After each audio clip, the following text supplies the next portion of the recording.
रूस की सरकार से जुड़े एक रक्षा विशेषज्ञ ने अमेरिका पर हमले का ऐसा प्लान बताया जिससे पूरी दुनिया में खलबली मच गई। रूस के कॉन्स्टेंटिन सिवको नाम के रक्षा विशेषज्ञ ने एक टीवी डिबेट में कहा कि पुतिन को माफ कीजिएगा, अपनी सबसे घातक मिसाइल अमेरिका के एक शांत पड़े ज्वालामुखी पर मार देनी चाहिए, जिससे वो ज्वालामुखी फट पड़े और लाखों लोगों को अपने लावे में झुलसाकर मार डाले। असल में कंस्टेंटिन सिवको ने अमेरिका के जिस ज्वालामुखी का जिक्र किया उसका नाम येलोस्टोन ज्वालामुखी है।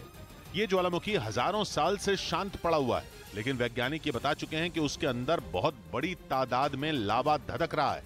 और अगर वो सारा लावा एक साथ ज्वालामुखी से बाहर आ गया तो अमेरिका के एक बड़े हिस्से में ऐसी तबाही मचेगी जो इससे पहले कभी किसी ने नहीं देखी होगी। इसलिए रूस के रक्षा विशेषज्ञ ने टीवी डिबेट के जरिए पुतिन को सलाह दी कि वो अमेरिका के येलोस्टोन ज्वालामुखी को निशाना बनाए, ताकि एक ही झटके में अमेरिका से यूक्रेन की मदद करने का बदला लिया जा सके। रूस के रक्षा विशेषज्ञ ने पुतिन को अमेरिका में टारगेट बताने के अलावा एक खास हथियार के इस्तेमाल की सलाह भी दी, और उस हथियार का नाम सरमात है। ये वो खतरनाक परमाणु मिसाइल है जिसे बाइडेन पुतिन का शैतान कह चुके हैं। असल में सरमात दुनिया की सबसे खतरनाक और सबसे लंबी दूरी तक वार करने वाली परमाणु मिसाइल है। इतना ही नहीं, ये एक साथ कई परमाणु बमों को ले जाने की ताकत भी रखती है और उन्हें अलग अलग टारगेट पर गिरा भी सकती है।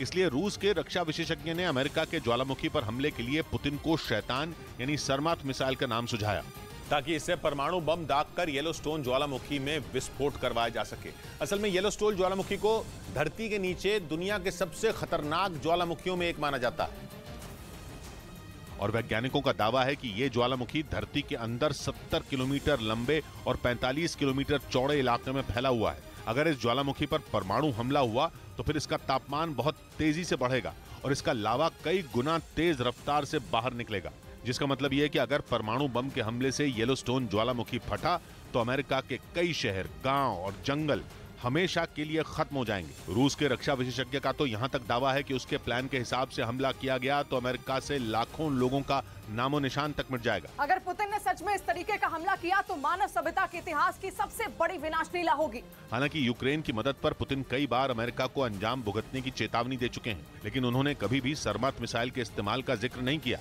इधर यूक्रेन युद्ध के 1 साल पूरा होने पर पुतिन ने अपनी सबसे खतरनाक परमाणु मिसाइल सरमात को जल्द तैनात करने का ऐलान कर दिया, जिसके बाद यूक्रेन समेत यूरोप के कई देशों की धड़कनें बढ़ गईं। क्योंकि ये पुतिन की वो मिसाइल है जो अगर एक बार चल जाए तो फिर भयंकर तबाही से कोई नहीं बचा सकता। रूस कई बार इस हथियार से अपने दुश्मनों को डराने की कोशिश कर चुका है, लेकिन इस बार तो पुतिन ने खुलकर कह दिया कि इस साल के अंत तक सरमात 2 मिसाइल को उनकी सेना में तैनात कर दिया जाएगा, यानी तब ये घातक मिसाइल अपने दुश्मनों पर हमला करने के लिए पूरी तरह तैयार होगी। पुतिन के इसी ऐलान ने यूक्रेन और पश्चिमी देशों में परमाणु युद्ध की दहशत फैला दी है, क्योंकि इन देशों को भी पता है कि उनके पास इसका कोई तोड़ नहीं है। यही वजह है कि पश्चिमी देश इस मिसाइल को शैतान कहते हैं।